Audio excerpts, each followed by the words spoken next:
देश के 14 राज्यों में आज बीजेपी के मुख्यमंत्री हैं या 20 राज्य ऐसे हैं जहां बीजेपी गठबंधन के सीएम हैं। यानी या तो बीजेपी के मुख्यमंत्री है या बीजेपी के साथी दलों के सीएम। लेकिन आज बात महाराष्ट्र के मुख्यमंत्री देवेंद्र फडणवीस की। 44 साल पहले जिस अरब सागर के किनारे मुंबई में बीजेपी के पहले अधिवेशन में अंधेरा छटने और कमल खिलने की बात अटल बिहारी वाजपेयी ने कही, उसी मुंबई के आजाद मैदान में नरेंद्र मोदी के सामने मौजूदा दौर में देश के भीतर बीजेपी के 14वें मुख्यमंत्री के तौर पर देवेंद्र फडणवीस ने महाराष्ट्र सरकार के मुखिया पद की शपथ ग्रहण कर ली है। 2013 में जब देश में लोकसभा चुनाव से पहले गुजरात से दिल्ली की राजनीति के लिए नरेंद्र मोदी की नाम की चर्चा तेज हुई, तब 11 साल पहले महाराष्ट्र बीजेपी अध्यक्ष के तौर पर देवेंद्र फडणवीस ने कमान संभाली। 2014 में नरेंद्र मोदी के दिल्ली पहुंचने के बाद उसी साल फडणवीस महाराष्ट्र में बीजेपी के पहले मुख्यमंत्री बनते हैं। तब नारे लगे, दिल्ली में नरेंद्र, महाराष्ट्र में देवेंद्र। 2024 में फिर दिल्ली में नरेंद्र है और महाराष्ट्र में देवेंद्र, जिसकी एक वजह हिंदुत्व की पिच पर बीजेपी की आक्रामक बल्लेबाजी है। जहां नरेंद्र मोदी ने नारा दिया, एक है तो सेफ है। हिंदुत्व की पिच पर महाराष्ट्र में आरएसएस के पुराने और पसंदीदा नेता देवेंद्र फडणवीस ने तेज बैटिंग की। पहले वोट जिहाद याद दिलाया, फिर बटोगे तो कटोगे के नारे को बेहद जरूरी बताया। बटोगे तो कटोगे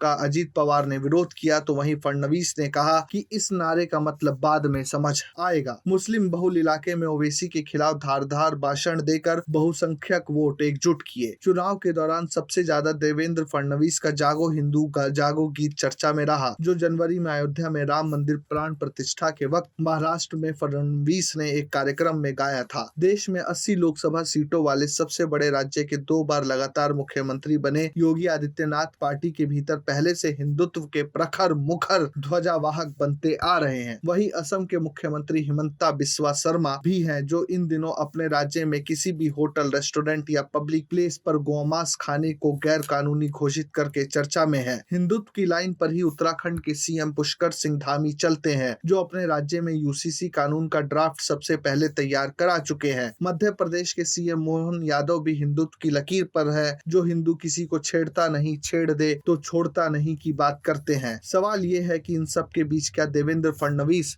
हिंदुत्व के नए नेता के तौर पर पार्टी के भीतर मुख्यमंत्रियों के बीच नई लकीर खींच सकते हैं? देवेंद्र फडणवीस की शैली हिंदुत्ववादी के साथ साथ विकासवादी भी है। पिछले कार्यकाल में वे मुख्यमंत्री की जगह 2.5 साल धैर्य से डिप्टी सीएम बने रहे। महाराष्ट्र के मुख्यमंत्री देवेंद्र फडणवीस ने गुरुवार को कार्यकाल संभालने के बाद पहली कैबिनेट मीटिंग की। इस दौरान उनके साथ दोनों डिप्टी सीएम एकनाथ शिंदे और अजीत पवार मौजूद रहे।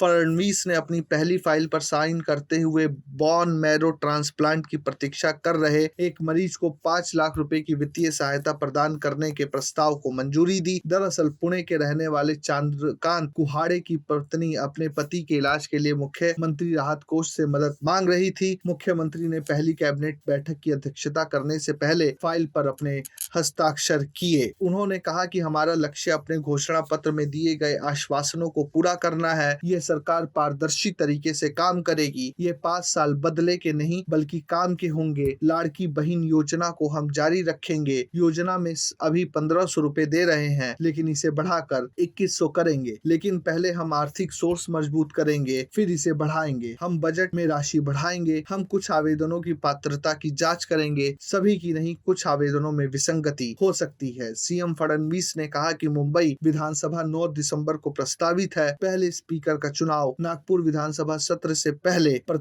मंत्रिमंडल का विस्तार, हमने विभागों का पर लगभग फैसला कर लिया है। निर्वर्तमान महायुति सरकार की तुलना में विभागों में कुछ बदलाव होगा, कोई बड़ा बदलाव नहीं। मैं नदी कनेक्शन परियोजना पर ध्यान केंद्रित करूंगा। देवेंद्र फडणवीस जैसे आज दिख रहे हैं विकासवादी और हिंदुत्ववादी सोच के साथ, उसी तरह एक समय तक नरेंद्र मोदी भी दिखते थे कि वह सॉफ्ट हिंदुत्व यानी हिंदुत्व कैसे समाज की भलाई कर सकता है, इस पर तो जोर देते ही थे।